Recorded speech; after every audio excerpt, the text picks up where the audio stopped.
Week 3 of LFM Season 16 is here, and I was excited to jump into some more sprint racing, this time at the Nürburgring GP circuit. Now, after a strong showing at Misano last week, I was excited to see how I could compare at the Nürburgring, and this is a track I was fortunate enough to visit back in July and watch the very championship that ACC is based on. I knew from that experience that passing around here was very tricky and qualifying was going to be key to get some good results. And some good results we did get. But there's an awkward moment in this first race and I need your opinion on it. So stick around for that, but let's jump straight into the action of race 1. So here we are qualifying now for the first race at the Nürburgring GP circuit.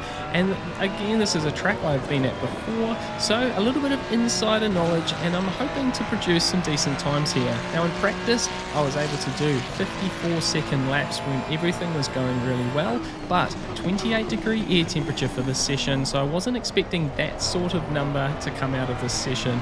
Now I've got a 55.592 on the board at the moment, and that's currently putting me in P3. It was the P1 lap time at the time, and I'm hoping to make some improvements on that, particularly this first sector. Now you saw the timer just flash in purple there. I lose a little bit of time coming out of the Mercedes-Benz arena, so I'm kind of in the ballpark and I need to get the lap right from this point on. Coming into turn 6 and now turn 7, quite a tricky one. You got to get early into the turn here. It has a tendency to throw you out wide. Use that exit curve to get the speed out. Making our way down now to the hairpin Dunlop curve, turn number 8. Now you can get hard into the braking zone for this corner and try and pick up the throttle nice and early out the other side. Again, trying to use lots of that exit curve. And then up to the Michael Schumacher S's. Tricky corner to get right, a little lift to get the car turned in, flat over the top here. Not too bad on that lap, but it was one of those inconsistent parts of the track for me. Hard now into turns number 11 and then turn 12 going onto the back straight. Again, this was a trickier corner for me to get right. Second gear to get it turned in. Ideally would keep it in third. Now we're making our way up to the chicane, which for me has been the trickiest part of this track. Requires a lot of commitment and it's easy to get wrong. We drop it down third gear, get it turned in. I just clipped that inside curve, but I make time out the other side into the final corner. It's flashing purple in the sector time there, but as we make our way out, the exit's not great.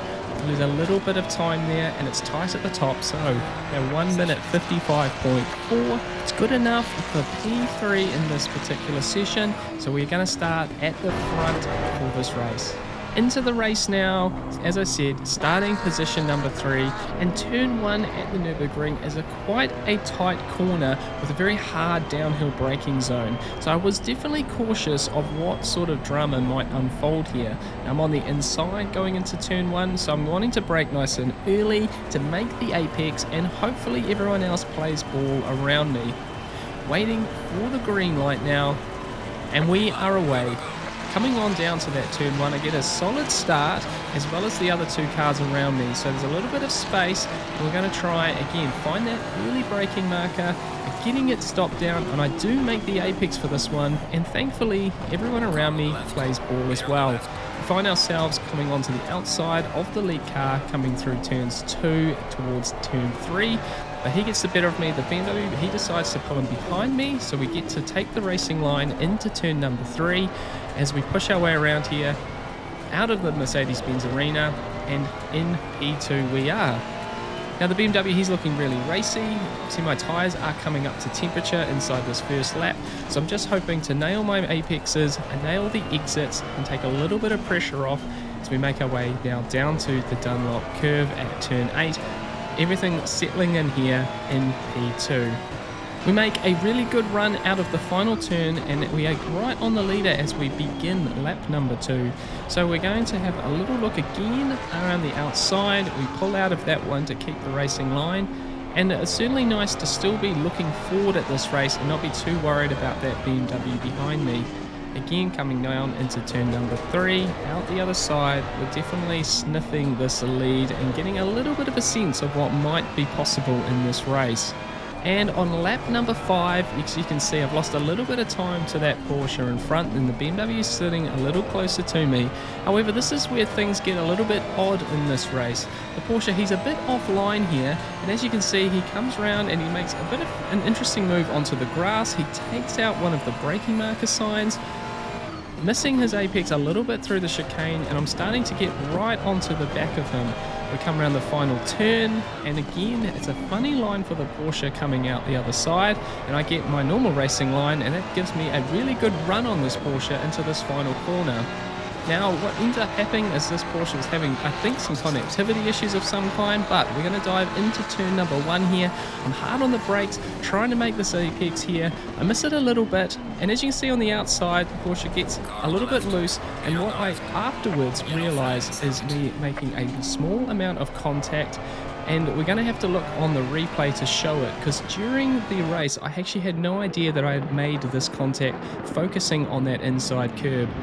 I get a little bit of a touch at his B pillar there, and then as he turns, I tag the front of his car a little bit as well. So you see I'm hard on the brakes, don't quite make the apex as I said, but there was certainly the intent to leave lots of space on the exit though. And you see, it was just the tiniest of touches, and to be perfectly honest, I genuinely did not know I had made that contact during the race. Now I'm in the lead, which is really nice, but it's the end of that lap.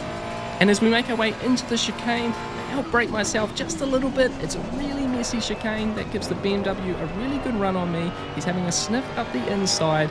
He doesn't go for a move, but I'm wide on the exit. I get a big slide out of corner exit out of the final turn, and that gives him a run down the front straight.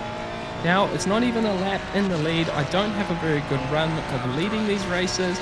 And this BMW, he's going to come up my inside into turn 1. I brake early, trying to make the apex. I get the chance to do a crisscross on him, and we are now on the outside of that BMW into turn 1, almost getting my nose in front. It's nice clean racing here, nice and close, but lots of space given to each other. I try and hang it around the outside of turn number 3 at the Mercedes-Benz Arena, but unfortunately it does not work out, and we have to fall back to P2.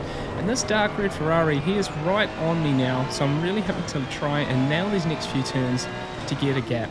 We go a few laps on, and fortunately I have created that space behind, and I'm starting to look at this BMW to see if there's a way by him for the lead.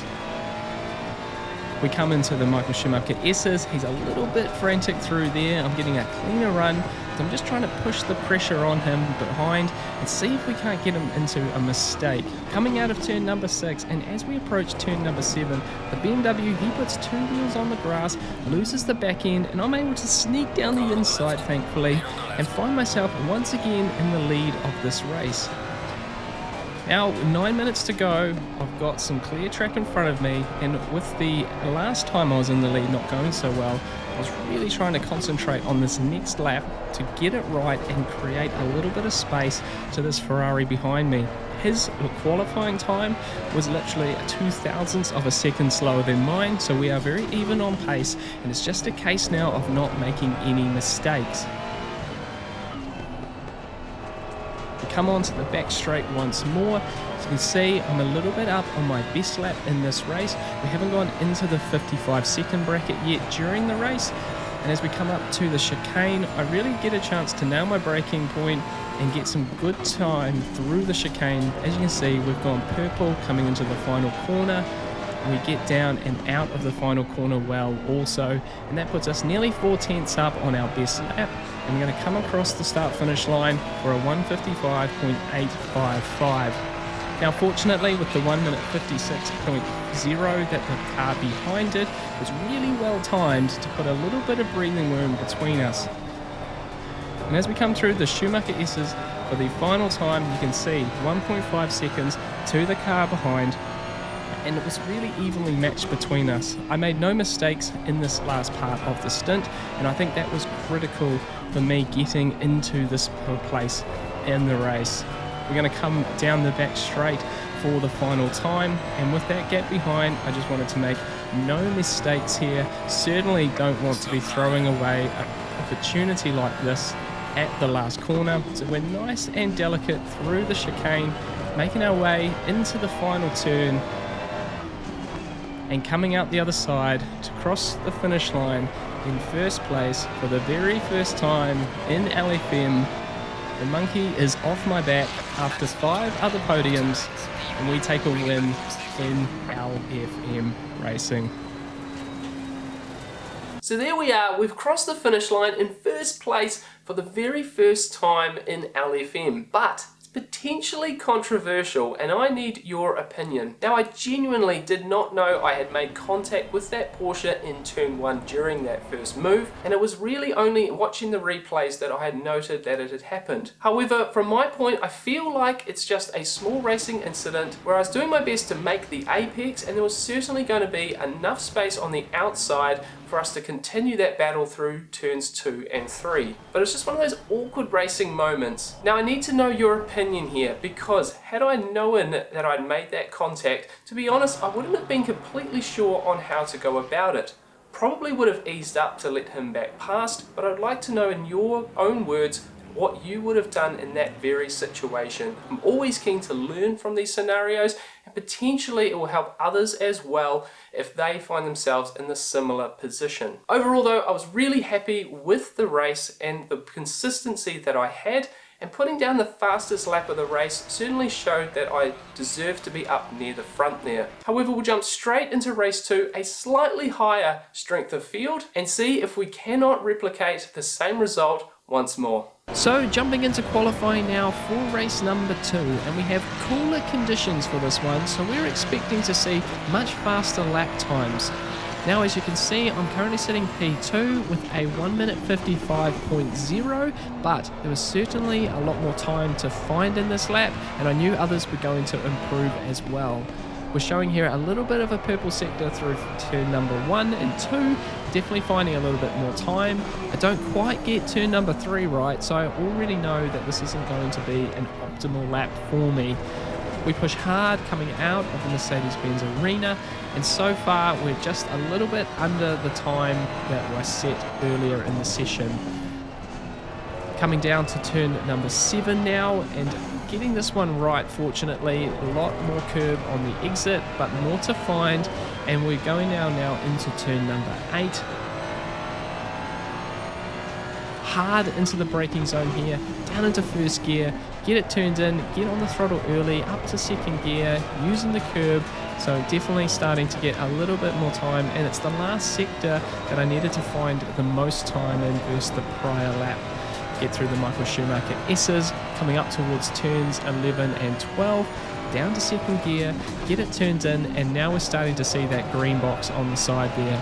Third gear, leave it in third, get it out the other side here. I was starting to get that corner a little bit nicer versus the prior race, and we come down now to the chicane looking for full commitment. There's still 5 minutes in this session to go, and there's probably another opportunity for it. I go purple now as we come through the chicane. I really throw it hard through there, and I just managed to get it out the other side.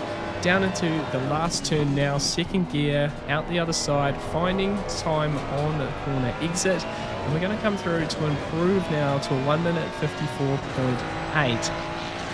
Now obviously, sector number 1 of that fast lap was not the best, and with another opportunity to have one more flying lap at it, I was really keen to try and get that right.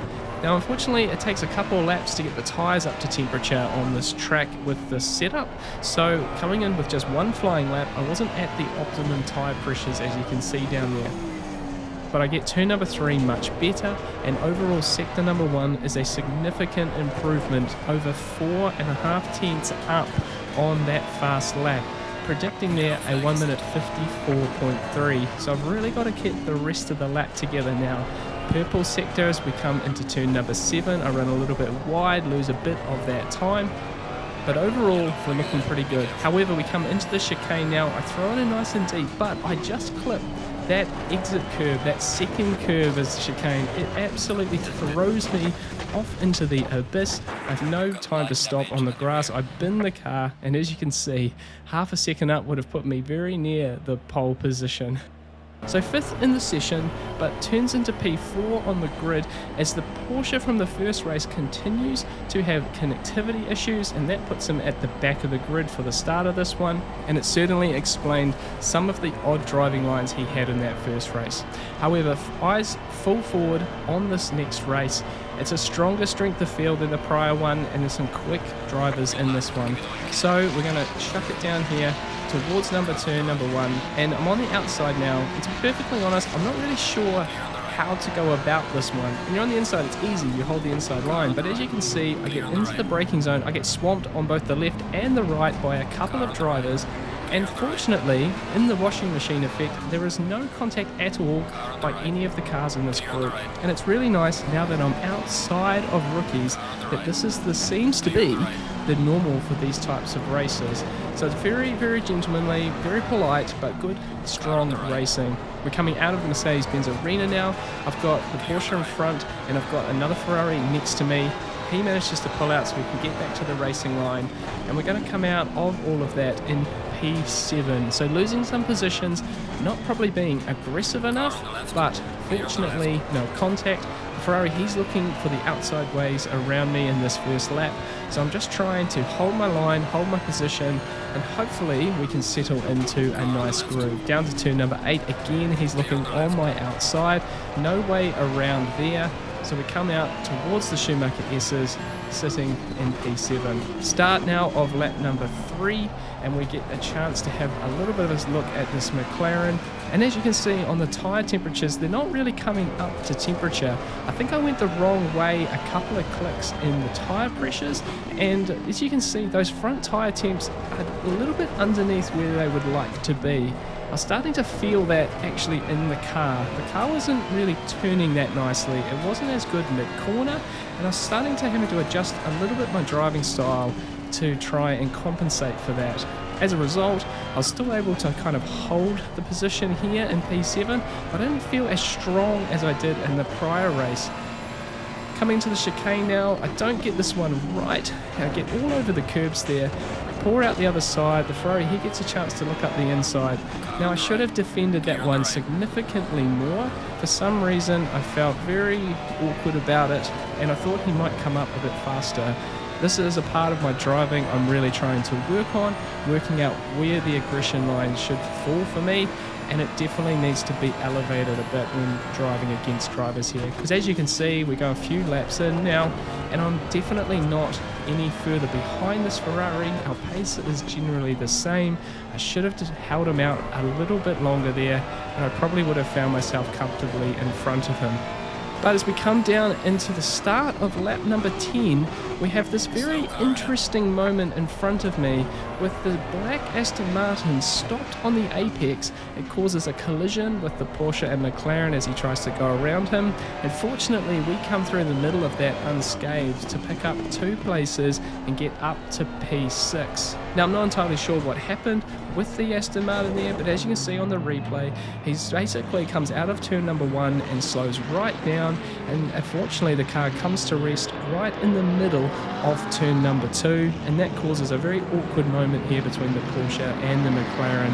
And in a way, we're very fortunate that it didn't involve more cars, but it moves us up 2 places, P number 6, and it opens up the gap to the BMW behind me. Now a few laps later, he's back on pace with me, and with the door card number 2, he is a faster driver in theory, and he definitely is starting to show that on track.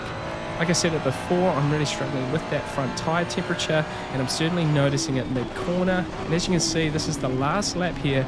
The BMW, he's all over me in the mid-corner, and I was really focusing on my corner exits to open up that gap and take the pressure off. As we come through the chicane for the last time, we've just managed to get it right.